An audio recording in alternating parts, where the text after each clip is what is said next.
when the Pran Pratishtha will happen. In less than 24 hours from now, the Ram Mandir will rise. It will rise after 500 years of waiting by Ram Bhakts across the country. It's been a fight. It's been a legal fight. There's been a violent chapter in it as well. But most importantly, there has been a morally persuasive argument that the most revered God in this country is being brought back to his rightful abode, his home, his birthplace. What does this moment mean for Bharat? Whether it is from a cultural point of view or a civilizational point of view, is this a moment of reawakening? And at the same time, how do we guard against this moment becoming one of majoritarianism, one where one point of view prevails over the other?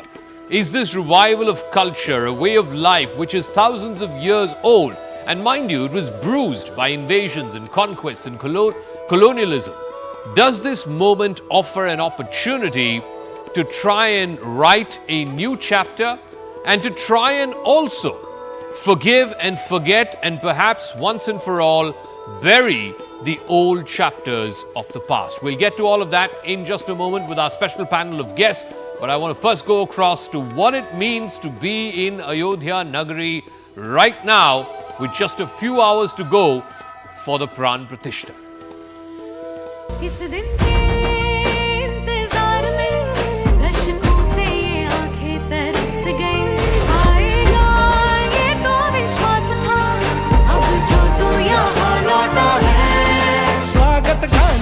जिसके लिए मन में गंगा जिसके हाथ में है जीते भी मरते भी काम काज करते भी सुख में दुख में हर एक मुख में गर जाएगी ना। जय Shri Ram.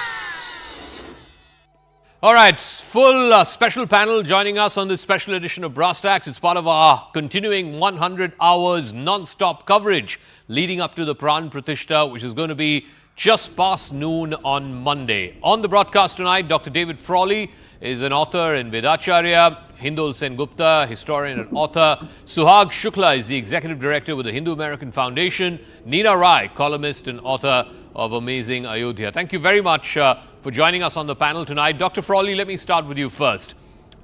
This is a 500-year wait for Ram Bhakts, for Hindus across India and around the world. Capture for our viewers what this moment means. Yes, the wait through litigation, through violence, and like I said at the top, more than anything else, there was a moral persuasion which led us up to this moment. What does this Pran Pratishtha mean? This Prana Pratishtha is not just about the Mandir itself. It is a Prana Pratishtha for Bharat itself. It is an awakening of its culture, its civilization, its tradition, its spirituality, its art. It is a vision of the future that the great civilizational power of Bharat can arise again, can take its place in the world, helping and guiding other countries, raising the people within its own country. And with this connection all the way back to the great rishis and sages and yogis, which are still traveling worldwide to share this message of Dharma, yoga, self-realization for all. But when you say it's a moment of reawakening for Bharat itself, obviously India is a civilizational state, it's a 5,000-year-old culture. And yes, we can't deny that for over 1,000 years, first through the Sultanates, and then through the Mughals, and then finally through colonization, through the British, this culture was, I wouldn't say buried, but parts of it got ripped away, it got put under the surface, and India, that is Bharat, its history, its worldview, its culture, was being seen from somebody else's prism. Why do you say the Pran Pratishtha of Lord Ram, him coming back to his abode, his birthplace, is that moment which is a national reawakening of this culture, which, like I said, was distorted, was cut down, was reinterpreted, was viewed from somebody else's lens? Why do you believe this is a chance for that culture, that 5,000-year-old culture, to go back to what it always was and what it always has meant for the people of this land? Well, first of all, it may have been suppressed at certain levels, but it was never lost. Correct. It always continued at various levels, Himalayas, ashrams, temples, and it started to be shared worldwide. You even had European scholars like Voltaire quoting Upanishads, or you had figures like Emerson and Thoreau in the United States. Vivekananda's spiritual awakening for Bharat started in 1893 and spread worldwide even before the independence of the country. And in every country of the world, I've traveled all over the world teaching Vedic knowledge, and there's no country where we cannot find a group of people, maybe not large, but still a significant majority, a significant minority, moving into yoga, Ayurveda, Vedanta, Buddhism. So it has remained alive. It has been preserved.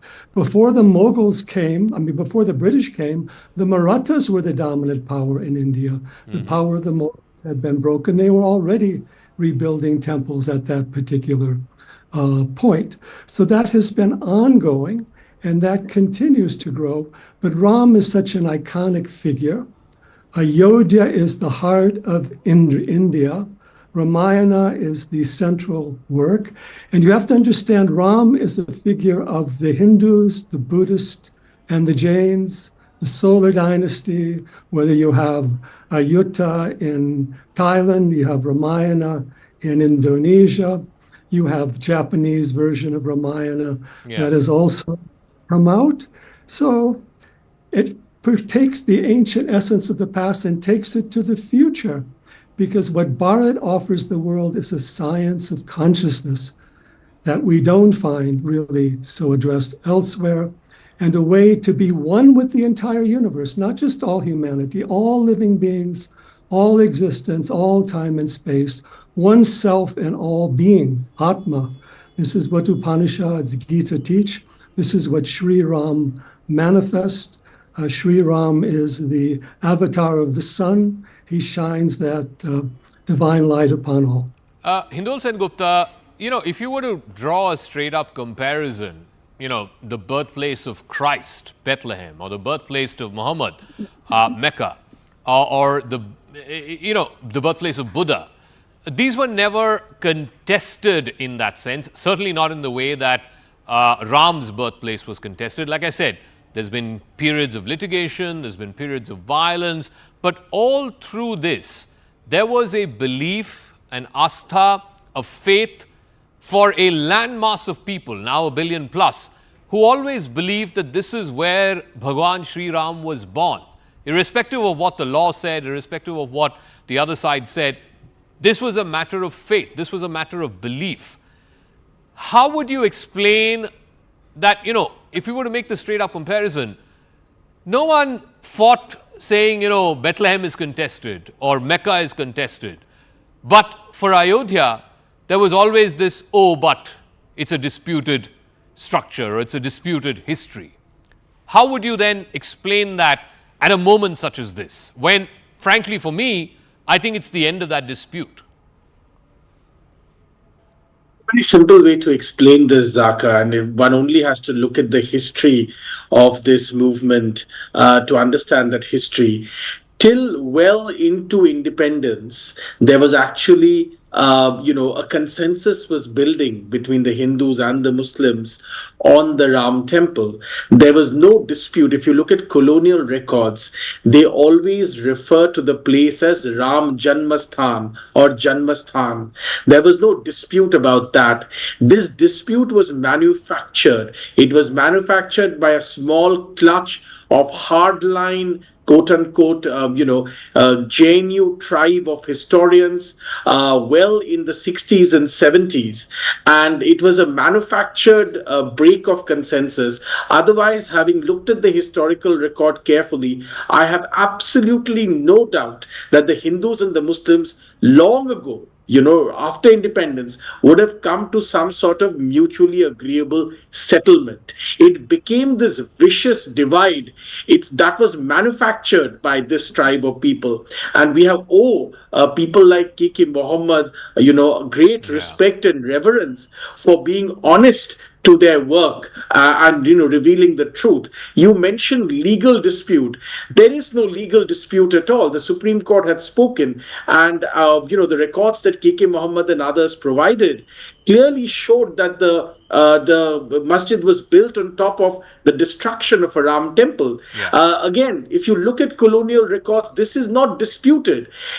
What used to be a land dispute was converted into this vicious communal thing by a small clutch of people. The historical record is absolutely clear on that. I actually disagree with people who say this is a Hindu-Muslim divide. It was not a Hindu-Muslim divide. In fact, the Hindus and the Muslims would have settled this matter amicably. First, the colonial administration stoked this battle so that it continued and became a vicious Hindu-Muslim divide. And then this hard left clutch of scholars continued to stoke it and convince the Muslim side that they must make it this communal issue and make this into this violent dispute.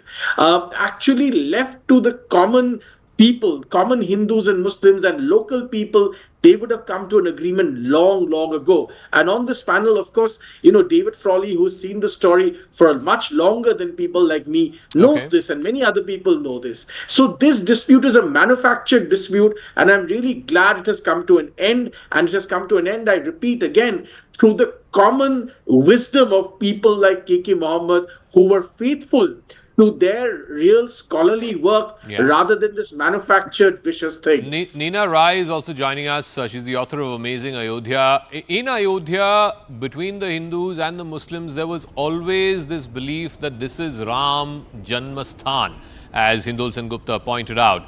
Today, there's an air of festivity. It's like people are calling this a Rashtra Parv, a national festival. But speak to the viewers around the country and around the world as to why this could be a unifying moment, a struggle, like I said, a legal struggle, sometimes even a violent struggle, which has finally now been ended. Tomorrow, at the Prana Pratishtha, Bhagwan Shri Ram will rise in all his glory. It's a homecoming which Ram Bhakts have waited for 500 years. But at the same time, this could provide, and please explain to our viewers why and how this could provide an opportunity for a new beginning, to bury the old ghosts of the past, which, as Hindol said, the people never had those ghosts. Those ghosts were manufactured by politicians and historians and vested interests. But for the people who were the victims of this could be a new chapter to bury this contested, violent, litigious history of Ram Janmabhoomi. Yes, in fact, you said the right thing. This temple, the ruins of this temple on which the masjid was constructed was called Masjid-e Janam Sthan. So all the Muslims and all the Hindus knew that this was the Janam Sthan, and Janam Sthan of whom? Obviously Bhagwan Ram. Let us also remember the people who fought for 500 years, whether legally, whether physically, or whether intellectually. These are people who never forgot and they never forgave. That is why we were able to sustain it for 500 years. Now, going further, this is a great opportunity. People are talking, there is no aggression. Well, why should there be aggression? There was a Diwali once when Ramji came back to Ayodhya. The whole of Ayodhya to celebrate it, lit diyas, they celebrated. It is the same thing. This is happening once again. I don't know how many years ago it was. Some say 25,000 years ago, some say 7,000 years ago, some say some lakh years ago. I do not know exactly when it was, but this is another Diwali that is coming, and this is a time we should rejoice. Why should there be aggression when we have got what we fought for? Whenever you get whatever you wish, whenever there is Iksha Purti, there is a calm rejoice, there is joy in the heart, and there is celebration. of course, going further, I also see that not only the kids on the streets are rejoicing, but I believe a descendant of Baba, His Highness Tussi, who wrote a letter saying that he apologizes for the actions of Baba. Now, this is when this shows that going further, both sides can coexist. Okay. Even the Christians, the Muslims, the Hindus, this is a uniting time, uniting event for everybody. And going further, when Ramji will come back to Ayodhya, economically as well, Lakshmi ji, if Vishnu is going to come back to Ayodhya, Lakshmi or Shri is also going to come to Ayodhya with him. And from there, we are also going to see prosperity. The prosperity has also started. Somebody was just talking about 3,000, kids are earning 3,000, even if you open a tea stall. Correct. This is the mass level prosperity that we are going to see. Going further, we are going to see enormous amounts of prosperity, enormous amounts of festivities. And this is a great time for us as a civilization, as a race, and as Hindus. I do want to go across to Suhagesh Shukla. He's the executive director with the Hindu American Foundation. Obviously, for the Indian diaspora, whether it's the Indian American diaspora, the British Indian community, this is a huge moment, no doubt about it. But, Mr. Shukla, when you speak to your white friends or African American friends, how do you explain the significance of this moment to a rank foreigner, an outsider who's looking at this as a spectacle but can't understand what is the spiritual, what is the civilizational, what is the significance of this moment? So I use the word restorative justice because that's what this really is, that a wrong was done 500 years ago, and it took that long for justice to prevail. And when justice prevails, good things come out of it. And I think that there's any country around the world has those examples. In the United States, the clearest example is what happened to the Native Americans. And we see how Americans at large are not just supporting Native Americans in their kind of battles with the federal government or with private companies to get access to their sacred homeland or their sacred sites or to stop oil drilling or whatever it might be. I think this pattern is actually universal. You can go to Australia and you'll see it there. You can go to parts of Africa, you see it there. So when you start from that place, I think it's been rather easy to explain this to the average American. When politics comes into the picture, that's, I think, when things get a little bit difficult because you get an erasure or a denial of actual history, regardless of what the testimonial, the archaeological, or the literary evidence says. You see people who should be kind of those torchbearers of honesty and truth so that the public can trust them, that they begin convoluting the issue and making the conversations that much more difficult. Dr. Frawley, I think Suhag Shukla had a great point about if you look at conquests and colonization, whether it's in America, in Australia, the natives of the land, Native Americans, Aborigines in Australia, their culture, their rituals, their practices, their history has been sort of sidelined.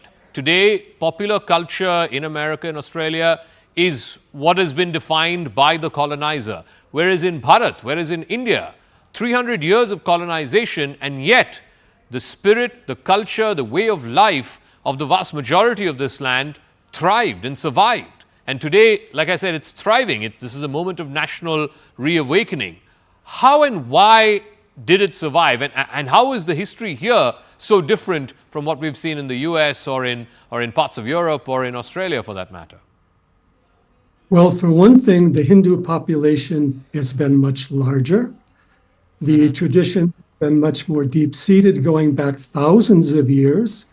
Even the ancient Greeks, Romans, Egyptians, Sumerians even traded with India. And India also had a certain support in Europe. For example, Columbus went to America looking for India. India was a wealthy country up to the time the British came and took the wealth of India. And its learning was well known. The Sanskrit and the meditation traditions were known at least by a few. They influenced Western philosophy throughout the centuries. So And then the traditions in India were able to sustain themselves. You had more temples.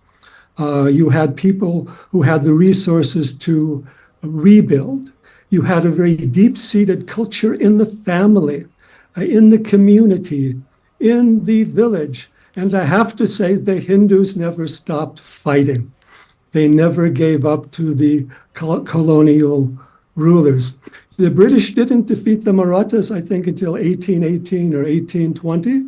And by 1857, it wasn't the revolt, it was a refusal to accept the foreign rule.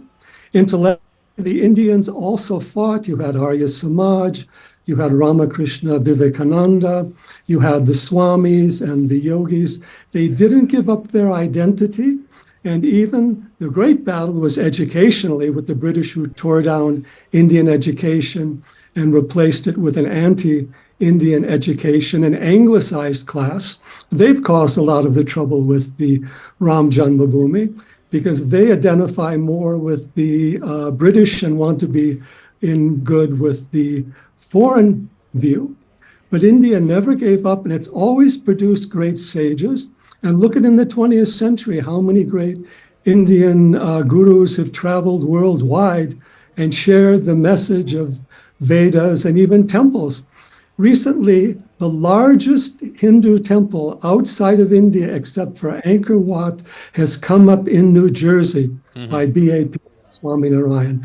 Next month, they're starting a massive temple in Dubai, Correct. and the people of Dubai are welcoming it because there's a much great openness to these things, and we must recognize that resilience and persistence and size and tradition that has preserved Bharat. Native Americans, smaller groups. Mexico was larger, but it was taken down. And we live by Native Americans. They still have a lot of encroaching into their land, taking over their traditions, trying to convert them, trying to take advantage of them. Battle's not over. But if India can do this, it is a good example to the rest of the world that we have to support the indigenous people. They are not just simply backward. They carry the earth wisdom, the ancient spiritual traditions of humanity. They show us how to honor the sacred in all of nature and all living beings. And that is a heritage we need today. I do want to ask Hindol Sengupta, for the last 100 plus years, right, the things that Western culture has prioritized, whether it is materialism, you want to have a big house, a big car, capitalism, where does India's values and India's culture and the things that are important here, whether it is, meditation and yoga and good health and Ayurveda, where do these figure in a world which is just, it's a rat race? You're either, trying to be the CEO of your company, or you're trying to be the president of your country, or you're starting wars. What's the value of these things? Are they just, esoteric and they're there, they're great talking points, but nobody really follows them? Or do they have value in the world that we have created and in the things that we are asking people to crave for? Fine example of what Indian values are, Zaka, is seen by the Supreme Court judgment that allowed for this temple to be built. I am sad to see that most people are not mentioning or forgetting to mention that while the Supreme Court judgment allowed this temple to be built in its rightful place, almost double the amount of land was provided in the same city, in the same region, not some distant region, but in the same region for an even bigger mosque to be built. And you must have seen, as many of us have, some initial plans of what that mosque will be. It will be a truly grand mosque. This is the spirit of coexistence that India always follows, and this is the spirit of pluralism and balance that India always follows, which vested interests in the West, and including vested interests in our country, perhaps don't want to mention, perhaps don't want to talk about. But what can one do about that?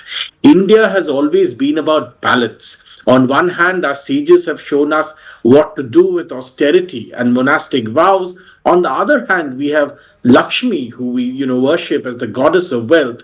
This balance is a very critical idea of Indian civilization, and the Supreme Court judgment is one more demonstration, institutional demonstration of this balance. We are not a society that chases after extremes. Of course, our society has become deeply influenced by Western values and so on and so forth, and therefore there are all kinds of things. But if you look at the framework, if you look at the foundational principles, this balance is a very critical idea in India. And I think I want to underline this once again. The Supreme Court judgment that allowed for this great temple to be built provided at the same breath, in the same breath, even double of that land for the Muslims to build a mosque in the same broad region. Yeah. This is the coexistence. If we don't have interference from hard left and vested interests with their own sort of strange ideas of pseudo-secularism, this is the pluralism that is the lived experience of India and Indians, of Bharat and Bharatiyas. Nina Rai, one fascinating point which one of the earlier guests had made, not on this show, in a previous show, was that the amount of money that's being collected to build a mosque, and Hindol is absolutely right, that mosque is also coming up even as we speak, and hopefully it will have just as majestic an opening as we are seeing today for the Prana Pratishtha. But 40% of the contributions to build that mosque have come from non-Muslims. And that, I think, is a beautiful illustration of what this country actually stands for. That it stands for Sarv Dharm Sambhav. But that same guest also made a valid point about how we should also guard against this moment. And this is a moment that is hugely significant. It's filled with huge amounts of emotion right across the country, from Kashmir to Kanyakumari. But we also need to guard against this moment becoming some kind of a triumphalism, some kind of a, we are better than you kind of a moment. How does one do that, and how does one take the example of the ordinary people of Ayodhya to spread that spirit across the country? I think that we are already doing that. We don't need any examples. We are already doing that. You don't see over the top sensationalization by the Hindus. You don't see all of that. There is no chest beating. There is no halla gulla, unnecessary halla gulla. What I actually see on the streets, I see small children with small flags of Jai Shri Ram, and they're so excited. They're so happy. Today when I was coming here to the venue, I noticed children with flags, people on the cycle. They don't have, they look to be from, the lowest echelon of the society, but they're so happy. They are excited. What you said, how do we present an example? We are already being that example, number one. Number two is that we can take a look at the life of Shri Ram and Devi Sita themselves. Once they vanquished Ravan, once they vanquished the clan of Rakshasas, in the sense, he got his victory, he got Sita back. Why did he fight Ravan? He fought Ravan to get Sita back. Once he got Sita back, there was nothing to do. He left that place, he took her home. He didn't say, not going to let Vibhishan be the king and I'm going to rule here. He said, no, this is yours. My Janmabhoomi is my Janani and she's the best. So I'm going to go back to Ayodhya. So this is something that we can learn from him. In fact, we embody and we are already walking in his steps. Another thing you said about the question you asked was about spirituality, about wealth. How do we see these things? Actually, spirituality, wealth and education, they go hand in hand. There are very, one of the most ancient sayings in Sanskrit, one of the most ancient teachings in Sanskrit, which we get from Hitopdesh. There's a very famous saying there. It says that you should do dharmic work, dharm ka karya, as if your shikha has been caught by none other than Yamraj. So you do it immediately, you must do it now, and you should do the work of earning wealth and education as if you're never going to grow old, you will never die. This should be applicable, this should be learned by all the Hindus. Many Hindus are already practicing it, and our civilization therefore goes hand in hand with both education, wealth as well as spirituality. All right. So, Shukla, I want to come back to this civilizational moment, this cultural reawakening, which Dr. Frawley and Hindol were also talking about, that for 1,000 years, this culture has always been part of this land. It's always been in the hearts of the people, in their daily practices. But of course, there have been influences, there have been conquests, there's been colonization. And for 1,000 years, because of these different conquests, this culture had gone into a subliminal level. It was not the way India was viewed. For the longest time, even after independence, frankly, India was viewed as the land of cows and snake charmers and this exotic land somewhere there.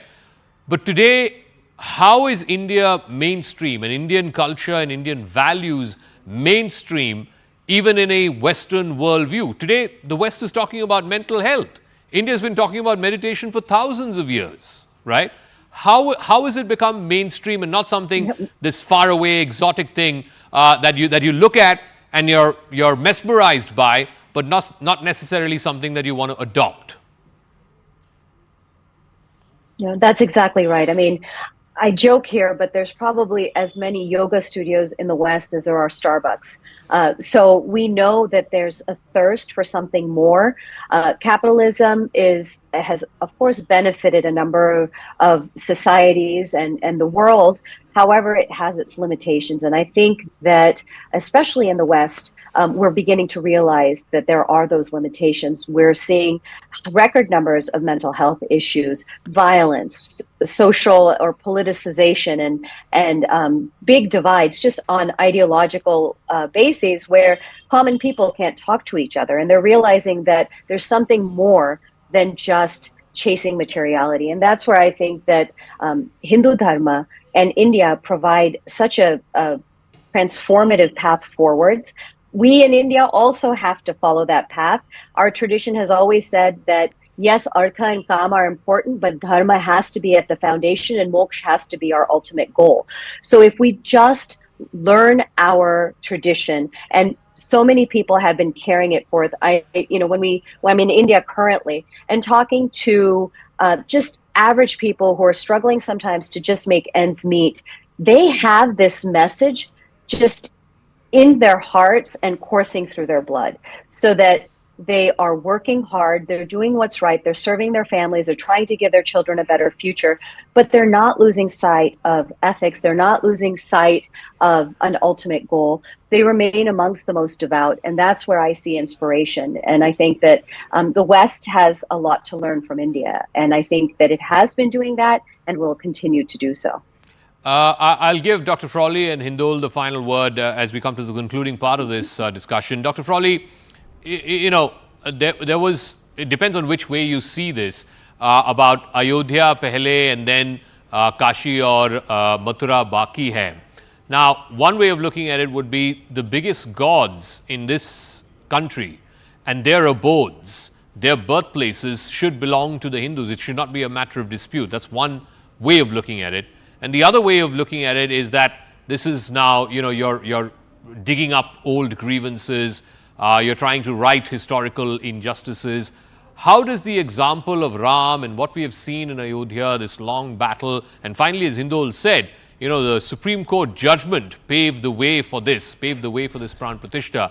What example does that offer for other places which are holiest of holy for the Hindu faithful in this country, whether it's Mathura or Kashi? Well, in the case of Mathura and Kashi, there is much less dispute about them having their Hindu origins. The destruction by Aurangzeb was well known and documented and given out. So there's no dispute there. There was a dispute about Ayodhya because of the age, but these were done in the 17th century and where it was historically noted, and Hindus were already rebuilding these. So I think it means that these sites should also go back to their rightful owners. And there's adequate history, there's adequate legal basis for that. Now, however, I do want to make a comment about the Supreme Court and what goes on in India. Hindus are still second-class citizens in India in terms of their religion. The money from Hindu temples is expropriated by state governments throughout the country and used for whatever purposes they like, including governments like the Communist in Kerala or the DMK in Tamil Nadu, which are anti-Hindu. DMK was trying to build a big shopping mall by the Tiruvannamalai temple with temple money and resources. So Hindus have not been given their rights over their temples and their lands, and a lot of their lands have also been taken. And Krishna Janmabhoomi is very well documented on all levels. And even with the mosque in Kashi, you can see the walls of the temple on the side of the mosque. Anyway, Ahilya Bai Holkar was in the process of restoring these sites when the British came. They stopped a lot of this restoration of sites. And this is not to blame all Muslims either. Muslims have many different groups. This was a lot of the more aggressive leaders. A mosque was put on top of Ram Janmabhoomi in what was already a temple town at the highest position as a political statement of domination, not as a statement of religious devotion. They could have found any number of open sites where that could have easily been done. So there is still much work to do, and it means honoring these sacred places of everyone, but many Hindu sites have not been honored, and the world, it's part of their heritage, and this is Buddhist shrines, also Nalanda, so many things. So, all right. Indul Sengupta, the final word with you. Again, you talked about balance in one of your previous answers. You have, on the one hand, the Places of Worship Act, which was passed by Parliament at the time, in 1992, after the events of December 6th, perhaps with a view that, let's not open a Pandora's box. But at the same time, you cannot negate the history of Kashi and Mathura and how there are legal battles now in those places as well. How does the example of Ayodhya, the Supreme Court verdict, which has paved the way for this, how does it now hold an example for how other places of dispute can be resolved peacefully? As one of my previous guests was saying, there is so much emotion in the country today, but the most prevailing emotion is that of peace. And I think that's a great way of encapsulating it. But if you could just walk us through what the path forward is for whether it is Mathura or Kashi or any other place. In any modern nation state, the path towards solving or resolving such disputes has to be an institutional framework. By an institutional framework, of course, I refer to the legal framework. Any challenge to status quo must be legal. Any resolution, therefore, also should be institutional and legal. What a nice way to conclude this discussion. Thank you very much, Indul Sengupta, Dr. Frawley, Suhak Shukla, and of course, Neena Rai for joining us.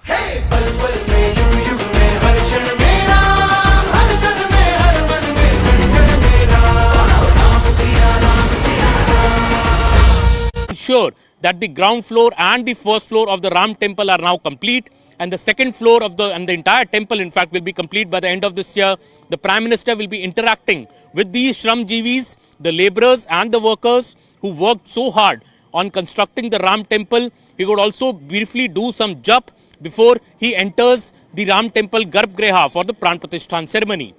Almost an hour before the PM arrives at the Ram Janmabhoomi premises, all the 8,000 invited guests will already be seated inside the Ram Janmabhoomi premises. There will be leading voices from leading stars in Bollywood, leading stars, leading voices from the industry, the leading saints and seers of the country will all be in attendance. From 12 noon to about 12:50 p.m., the Prime Minister will be inside the Garbhagriha of the Ram temple for the Prana Pratishtha ceremony along with a few other dignitaries. Prime Minister will the patti over the eyes of the new Lord Ram idol will be removed in the presence of the Prime Minister. The Prime Minister will then be putting kajal in the eyes of Lord Ram and also showing him the mirror, a ritual for the Prana Pratishtha ceremony amidst a chants of hymns and other Sanatan Dharma rituals will be done while the Prime Minister is inside for the Prana Pratishtha ceremony. After that, the Prime Minister will come out for a public program from 1 p.m. to 2 p.m. where he will be addressing all the invitees and people from across the world and people across the country who will be watching on their TV screens that day. There will be first a speech by Chief Minister Yogi Adityanath, followed by a speech by RSS Chief Mohan Bhagwat, and then the Prime Minister will give his sambodhan to the people, recounting the long struggle for the Ram Janmabhoomi temple and how the dream and the wish of thousands and millions and crores of people has come true. From there, the Prime Minister will be going on an interesting visit. He will go and visit the Kuber Tila inside the Ram Janmabhoomi premises. At about 2:10 p.m., the PM will proceed for Kuber Tila. This is situated inside the Ram Janmabhoomi premises, and there is an ancient Shiv temple on the top of the Kuber Tila, which has also been refurbished with a ramp being built right up till Kuber Tila for the convenience of the pilgrims who can go and visit the Kuber Tila. So along with Lord Ram, Lord Bholenath has also got a concrete chat above his head, finally under Ram Janmabhoomi premises. What we know about the Kuber Tila is that it is one of the major pilgrimage sites which have been discussed in the dialogue between Parvati and Lord Shankar under the Ayodhya Mahatma section in Shri Rudramal, which includes 43 mythological places, including the Shri Ram Janmabhoomi within the Ramkot area. Kuber Tila is one of them. It has been called the Shri Navratna in ancient tradition. The ancient Shivalinga is established on the Kuber Tila itself. It is believed that Mahadev is present near the birthplace of Shri Ram from time immemorial.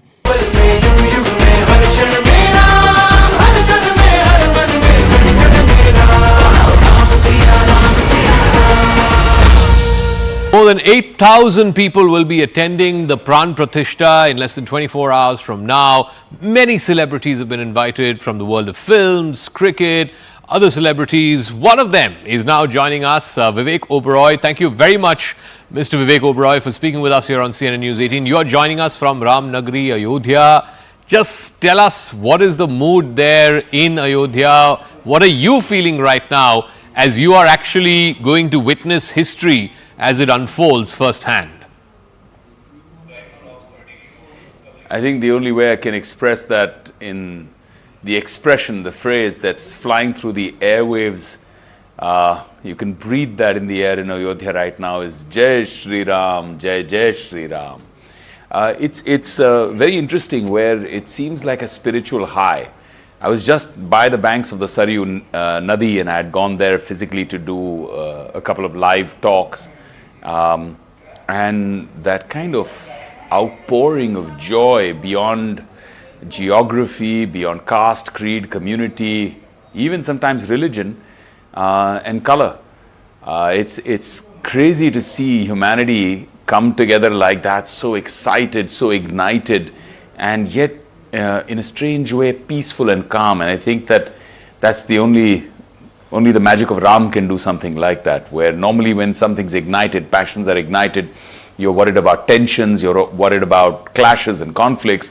But it's the opposite, these passions are ignited, there's a fire that's catching everybody, but yes, there's a calmness around it. There's a constructive, contributive mindset, a celebration of humanity and harmony, if I can put it like that. Tell me about that a little more, because clearly it's like a Rashtra Parv, it's like a national festival. There's emotions that are flying around, and yet it's all peaceful. There is a certain serenity, there is a certain calmness. Why is that? What would you attribute that to? So that's exactly my observation, like I mentioned earlier. I think that's the power of Ram. Ram has always been a unifier.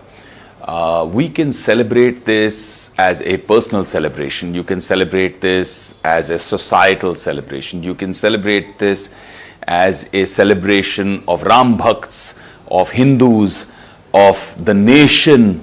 But you can also celebrate this as a celebration of the world, because what does Shri Ram mean in Indonesia? What does he mean in Thailand? What does he mean in Korea? What does he mean in Sri Lanka? What does he mean in Japan? Why are people celebrating this unifier that once this did the Ashwamedha and ruled the world as per our texts? So I think he ruled it with love. You don't really hear beyond the conflict with Ravan. you don't really hear much about Shri Ram saying that, okay, once the conflict with Ravan was over, he went about conquering all these lands like Alexander the Great. He was a unifier through love. He was a unifier through bringing people together. And in a strange way, he's doing the same thousands of years later. Now, 500 years later, the Ram Mandir is coming. And what are we seeing? If you mute out the rhetoric of, the Hindu, Muslim politicization, if you remove away all that nonsense, you see the fabric of society coming together so beautifully, where Muslims are contributing and celebrating, Christians are celebrating and contributing towards the temple, celebrating with us. My friends, personally, I know so many who are so happy for us. And when the new masjid is being made, like-minded people like us are contributing. 40% of the contributions for the new masjid apparently have come from non-Muslims, and people are joyous about it. So I think this is bringing the fabric of society stronger together. You can politicize it as much as you want, but I think on the ground, behind all the nonsense, there's more unity, there's more love, peace and harmony. I'll leave the politics aside. I do want to ask you, when you got the invite, which I think was a few weeks ago, and now when you've touched down in Ayodhya Nagari, when you're seeing the fervor and the festivity and just the spirit of the people there and the spirit of the nation, how have your own emotions changed in the last few weeks? Okay, so I've been to UP a lot. I run my non-profit here for the last 15 years, Project Devi, where we rescue little girls from child prostitution. We rescue them from bandhwa labor, child labor, forced marriages, child marriages. And then we give them free food, free education, free health care, and empower them.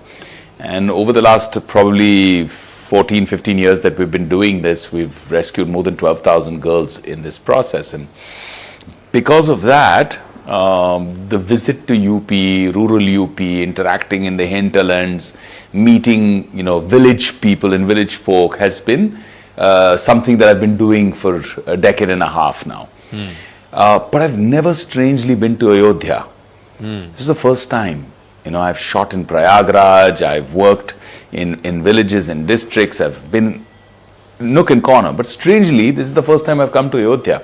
Wow. And from the time that I sat in the aircraft, the strangest thing started to happen, right? So you're in the aircraft, the air hostess makes an announcement, and then as soon as she finishes her announcement, somebody just shouts, Jai Shri Ram, and the whole plane erupts, Jai Jai Shri Ram, One of the holy men in saffron came up and requested the air hostess for the mic, and then he started giving, a beautiful, harmonious, sermon of celebration, which was quite sweet. It was quite harmless. There was no fundamentalist mindset. It was very unifying and refreshing.